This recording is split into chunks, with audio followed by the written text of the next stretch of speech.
우린 여기서 이 슬픈 사건에 대한 여호수아의 깊은 심려에 관한 이야기를 알게 될 것입니다. 그는 이 놀라운 손실에 대해 그 어떤 사람보다도 더욱더 책임을 느꼈을 것입니다. 또한 이 사건에서 그는 제왕들과 우인들에게 한 본보기가 되어서 자기 백성들에게 닥치는 재난에 대해 어떻게 마음을 써야 하는가를 가르쳐 주고 있습니다. 또한 그는 그리스도의 모형으로서 그의 부하들의 피는 그에게 있어서 귀한 것임을 보여주었습니다. 시편 72편 14절에 보면 저희 생명을 압박과 강포에서 구속하리니 저희 피가 그 목전에 귀하니로다. 6절 여호수아가 옷을 찢고 이스라엘 장로들과 함께 여호와의 궤 앞에서 땅에 엎드려 머리에 티끌을 물어쓰고 저물도록 있다가 그가 얼마나 슬퍼했는지 그는 옷을 찢었다. 그것은 이번에 당한 백성의 손실에 대한 큰 슬픔의 표시였으며 특별히 하나님의 싫어하심에 대한 두려움의 표시였다. 이번 사건은 하였고 하나님의 싫어하심에서 기인되었었다. 이번 사건이 전쟁에 흔히 있을 수 있는 그런 일이었다면 이토록 전체 회중을 시리에 빠지도록 하지는 못했을 것이다. 그러나 하나님이 진노하실 때는 이런 것을 깨닫고 느끼는 것이 지도자의 의무요 명예다. 육체를 소유한 사람 치고는 아무리 용감한 자라고 할지라도 여호와를 두려워하여 떨었다. 그는 여호와의 전능하신 손 아래 자기를 낮추어 땅에 엎드렸다. 위대하신 하나님 앞에서 이렇게 자기를 낮추는 것은 절대로 모욕으로 생각되어지지 않습니다. 그는 자기 눈을 여호와의 궤를 향하게 함으로써 이것을 경외의 표시로 삼았습니다. 이스라엘 장로들도 이 사건의 책임을 느꼈고 또한 여호수아 행동에 감동을 받아 여호수아와 함께 엎드렸고 깊은 겸손의 표시로서 애국자로서뿐만 아니라 참회자로서 머리에 티끌을 썼습니다. 하나님이 이렇게 그들과 다투시는 것은 비록 그들이 그 이유가 무엇인지 알 수는 없었지만 여하튼 무슨 죄가 있음에 의심할 여지가 없었으므로 그들은 하나님 앞에서 자신을 낮추고 하나님의 진노의 과정을 거두어 주시기를 탄원했습니다. 자, 우리가 하여간 이 지금 이 여호수아는 무슨 죄 때문에 자기들이 패배했는지 아직은 몰라요. 그렇지만 하나님의 궤라는 것은 언약궤죠. 언약궤를 향하여 자기를 숙였다는 거예요. 자, 이건 뭡니까? 말씀 앞에 자기를 낮췄다는 얘기거든요. 그러니까 우리가 살 때는요, 말씀 앞에 나를 낮춰야 돼요. 아셨죠? 그 내 생각을 자꾸 세우면 안 돼요. 어떤 상황을 봐서도 안 됩니다. 아셨죠? 어떤 일이 있어도 여호와의 궤 앞에 자꾸 나를 낮춰야 돼요. 그래야 내가 지금 뭐가 잘못됐는가를 알려주시는 거예요. 아셨죠?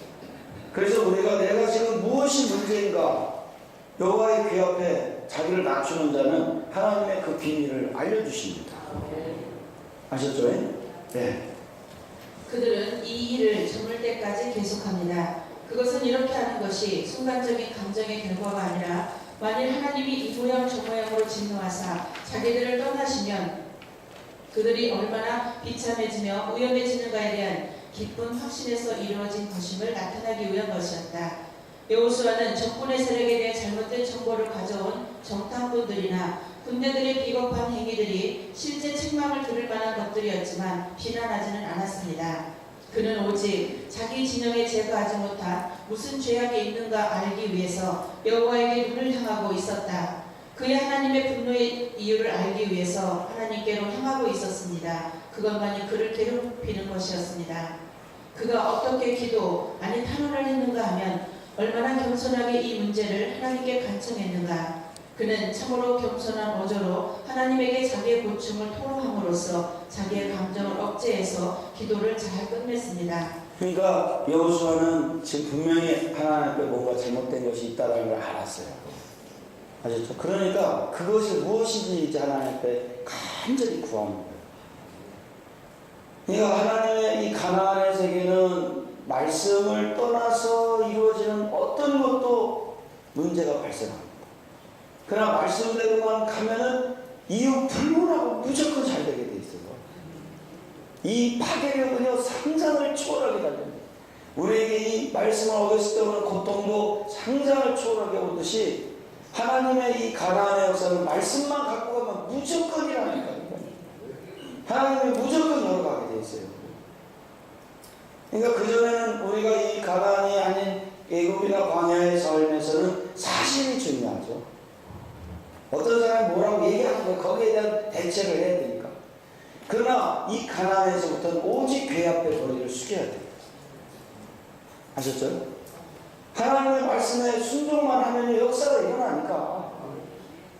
하나님이 그 원리를 만들어 놨어요.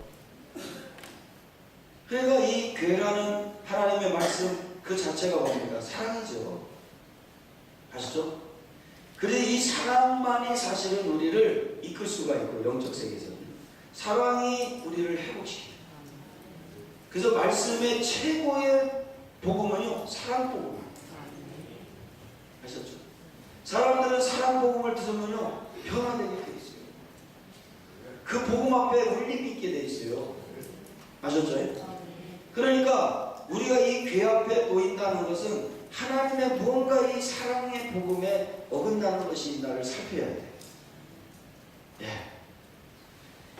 여호수아가 옷을 찢고, 유대인의 의복은 흔히 통으로 짠 것이어서 가슴 부분에 옷깃을 잡고 좌우로 당기면 찢어지도록 되어 있습니다. 그런데 이처럼 자신의 옷을 찢는 행위는 극도의 고통이나 번뇌에 사로잡혔을 때 취해지곤 했던 극한 슬픔의 표시였습니다.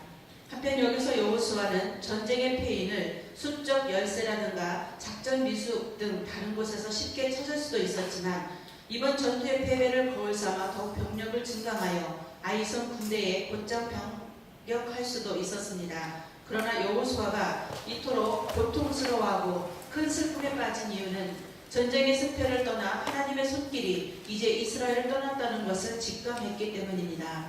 즉 항상 승리케 함으로써 가나안 땅을 이스라엘에게 주실 것이라고 하셨던 하나님의 거듭된 약속과는 달리 전쟁의 결과는 참담한 실패였던 것입니다. 이와 같이 약속과 결과가 일치하지 않을 때 여호수아는 하나님이 이제 이스라엘을 싫어하사 당신의 약속을 철회하셨기 때문에 이스라엘이 전쟁에 실패하였다고 결론 지을 수밖에 없었던 것입니다. 땅에 엎드려 머리에 티끌을 무릅쓰고, 땅에 엎드리는 행위는 5장 14절과 똑같이 겸손과 자기 비하의 행위이지만, 여기서는 비장한 각오를 가지고 하나님께 기도하여 어려움을 해결해 보려는 결단성까지 내포하고 있습니다. 또한 티끌을 무릅쓰고는 지력하면 머리에 흙을 올려놓고인데, 이는 자신의 가장 고귀한 부인 머리에 가장 천한 땅의 티끌을 뒤집었음으로써 극도의 비천과 수모, 굴욕 상태를 나타내는 행위였습니다. 따라서 이러한 행위는 주로 근친의 죽음이나 국가적 재난을 당했을 때 그 사실을 애도 통곡하는 의미로 사용되었습니다. 한편 이런 뜻을 나타내는 행위에는 이 밖에도 첫째는 베옷을 입고, 둘째는 가슴을 치며, 세 번째는 금식하며, 네 번째 머리를 밀거나 몸을 베는 것 등이 있었습니다. 이러한 풍습이 나중에는 외형적 격식으로 흐르게 되자 선지자 유엘은 진정한 마음으로 애통하며 회개하라고 외치기도 합니다. 7절 여호수아가 가로되 슬프도소이다. 주 여호와여, 어찌하여 이 백성을 인도하여 요단을 건너게 하시고 우리를 아모리 사람의 손에 붙여 멸망시키려 하셨나이까. 우리가 요단 저편을 족하게 여겨 거하였다면 좋을 뻔하였나이다. 그는 요단강 건너편 쪽 두 지파의 땅을 모두 나누어 가졌더라면 좋았을 것이라고 말합니다. 차라리 그곳에 머무르고 모질하게 사는 것이 여기까지 건너와서 패배당하는 것보다 더 낫지 않을까라고 그는 생각합니다. 이것은 하나님께 대해 지나친 불신을 풍기는 것입니다. 그토록 대중을 위하는 일에 깊은 관심을 가졌던 사람이 당하는 놀라움과 실망이 오죽했겠느냐고 하는 것이, 이러한 인사에 대해서 부분적인 변명이 될 수 있을지는 몰라도 절대로 이러한 생각을 정당화시킬 수는 없습니다. 예, 잠깐만요. 전화를 가면.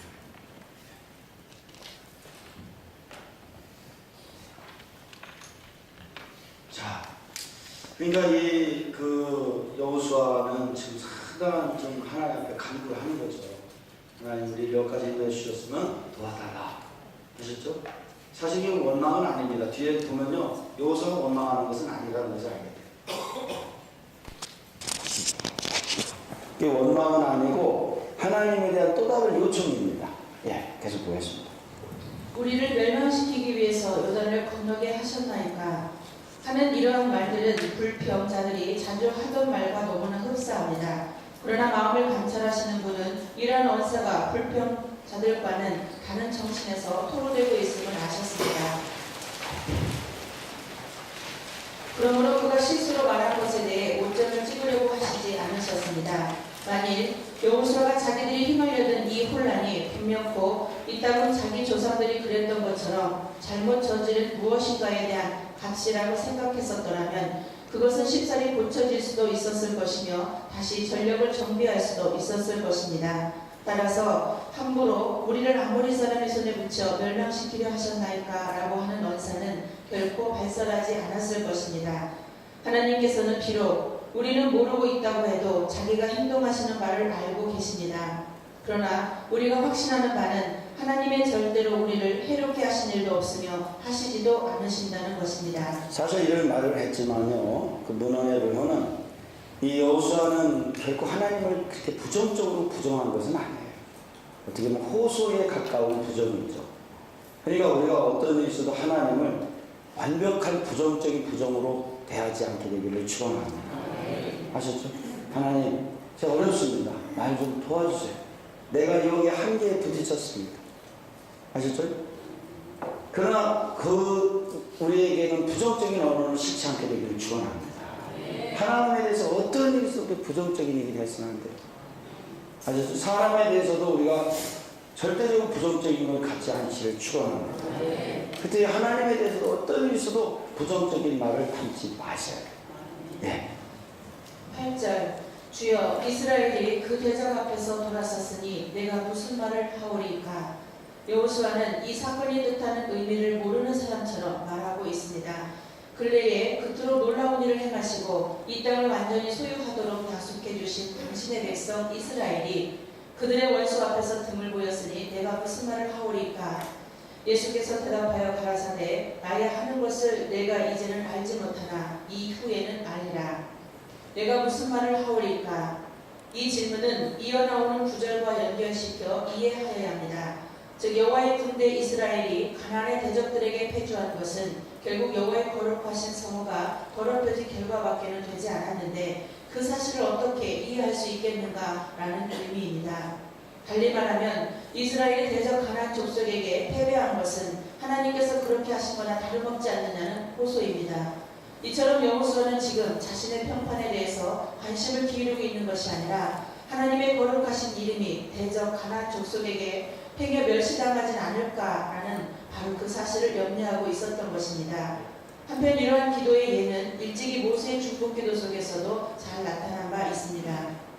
9절 가나안 사람과 이 땅 모든 거민이 이를 듣고 우리를 둘러싸고 우리 이름을 세상에서 끊으리니 주의 크신 이름을 위하여 어떻게 하시려나이까.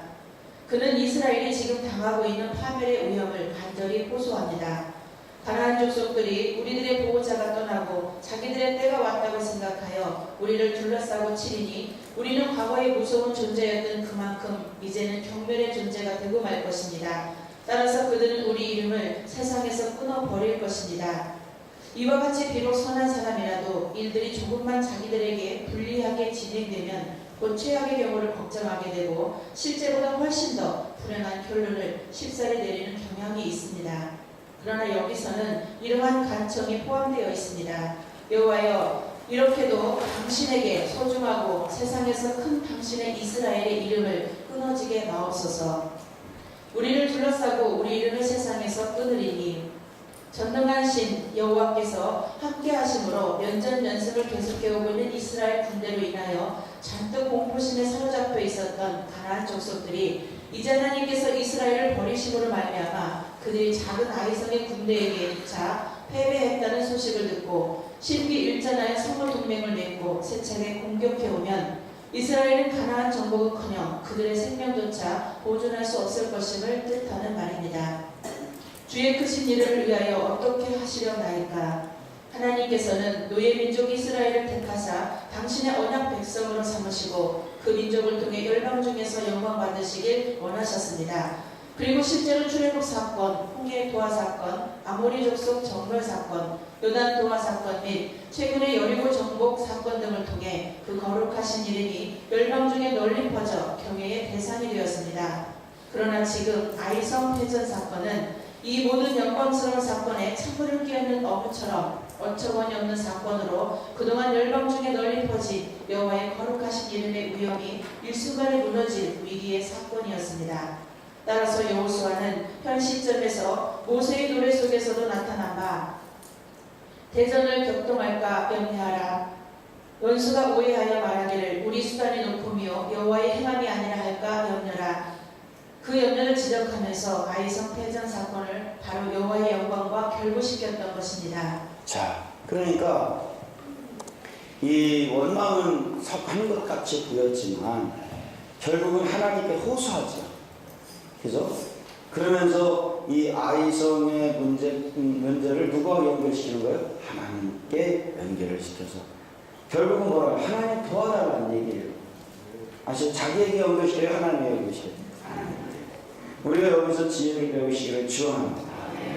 나의 문제를 누구에게 연결시키라는 거예요? 하나님께 연결시켜야 돼요. 나의 질병의 문제를 누구에게 연결시켜요? 하나님께 연결하세요. 아셨죠? 내 가정의 문제를 누구에게 연결시켜? 하나님. 그럼 나에게 연결시키지 마시길 바랍니다. 나는 그걸 감당할 만한 능력이 없어요. 그러나 우리 하나님께 다 연결시킵시다. 네, 그럼 하나님 그걸 귀하게 여기실 줄 믿으시기 바랍니다. 예. 10절에서 15절까지는 심판의 준비입니다. 이 부분에서 여호수아의 기도에 대한 하나님의 응답을 듣게 됩니다. 10절 여호와께서 여호수아에게 이르시되 일어나라 어찌하여 이렇게 엎드렸느냐. 하나님께서는 아이성의 패배로 인한 낙심과 근심 속에 빠져있는 여호수아를 격려하십니다. 일어나라 너의 마음을 이토록 의기소침하게 만들지 말라. 이제 일어나라. 아멘. 자, 하나님께 패스하니까 하나님이 곧바로 응답이 있어요 없어요? 있습니다. 우리 하나님이 이렇게 좋으신 분입니다. 우리 하나님께 영광의 박수 드리겠습니다. 아시죠? 하나님은 우리 아픔을 호소할 때 그렇게 긴 시간 기다리지 않아요. 바로 그래 너에게 이런 아픔이 있었니? 걱정하지 마라. 응? 하나님이 징벌이 있어 엄청난 고통이 있을지라도 그 주님의 자녀 하나님의 자녀들이 다시 돌아와 하나님 앞에 도와달라고 호소할 때 하나님은 기다렸다는 듯이 응답하시는 줄 믿으시길 바랍니다. 그래서 일어나라 너의 마음을 이토록 의기소침하게 만들지 마라. 이제 일어나라. 그 죄를 향하여 머리를 숙이고 죄를 뿌리는 그러면 울부짖는 이 여호수아에게 일어나라 너의 마음을 이토록 의기소침하게 만들지 마라. 이제 일어나라. 할렐루야. 네. 일어나라 히브리어 쿰은 힘을 내라 담대하라는 의미도 내포하고 있습니다. 따라서 본절은 여호와의 언약이나 신실성을 절대 의심치 말고 아이성 패배 원인을 철저히 규명하여 다시는 그러한 일이 없도록 대전의 노력을 다하라는 의미입니다. 자, 이 일어나라는 얘기가 쿰인데 힘을 내게 담대하라 라는 의미가 내포되어 있고 이거를 그 주석의 학자들은 뭐라고 정리했냐면 따라서 본절은 여호와의 언약이나 신실성을 절대 의심하지 말라. 이 얘기는 결국은 뭐예요? 나는 여호수아야 나는 니들이 어떤 죄를 져도 떠난다는 거야 안 떠난다는 거야? 안 떠난다. 내가 떠나려고 했던 것이 아니라 너희 속에 문제가 있다는 거예요. 하나님은요 우리를 절대로 떠난다 안 떠난다? 아셨죠? 하나님은 우리를 돕기로 결심하는 분이고 우리를 인도하기를 결심하신 분이기 때문에 떠난다 안 떠난다? 근데 우리 가끔요 좀 이기적인 생각을 할 때 있어요. 나한테 쪼하고 만족해하는 사람은 하나님이 떠나줬으면 좋겠다. 아주 그냥 망했으면 좋겠다. 그 사람 아주 그냥. 여러분 그건 우리 생각이고 하나님이 우리를 끝까지 떠나지 않듯 아무리 나한테 나쁜 짓을 했어도 하나님 떠날까요? 안 떠날까요? 안 떠나요. 아셨죠? 왜냐하면 그분들이 아무리 나한테 해코지 했어도 그분들도 누가 사랑하는 하나님의 자녀이기 때문에 아셨죠? 나한테 잘하면 축복줬으면 좋겠고 나한테 조금만 잘못해봐 아주 그냥 몹시 망했다. 안 됩니다. 네, 그런 마음 잡수지 말고 나한테 아픔을 주고 고통을 줬어도 축복기도 해줘야 돼. 그분들을 잘 되게 해달라고 해줘야 돼. 아셨죠? 왜냐? 그게 하나님이거든. 그 하나님을 우리가 믿고 가는 우리가 그 마음을 갖게 되기를 바랍니다. 나한테 잘못하면 이제 큰일 나는 거예요. 그거 안 됩니다. 그렇게 하면 그 마음 버립시다. 하나님은 누구도 떠난다 안 떠난다.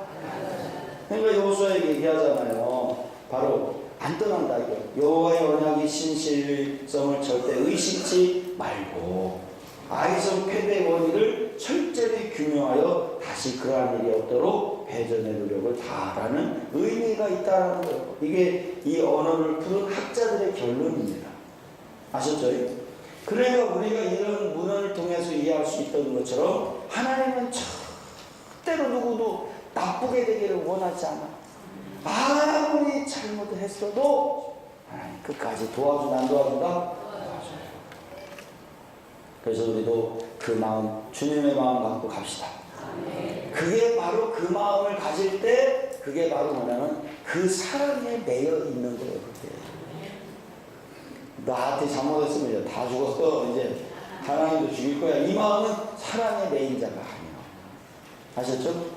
우리 주님의 사랑의 매인 자 되기를 바랍니다. 자, 이 시간이 다 갔는데 우리 주의 사랑의 매여 하나 한번 불러봅시다. 자, 그럼 우리 식사하러 가고 난 다음에 하겠습니다. 오늘 하는 날 이영명 목사님 때문에 상당한 사랑을 누렸습니다. 아주 감사합니다. 우리가 뭐 진도에 상관없이 은혜롭게 갑시다. 주의 사랑의 매여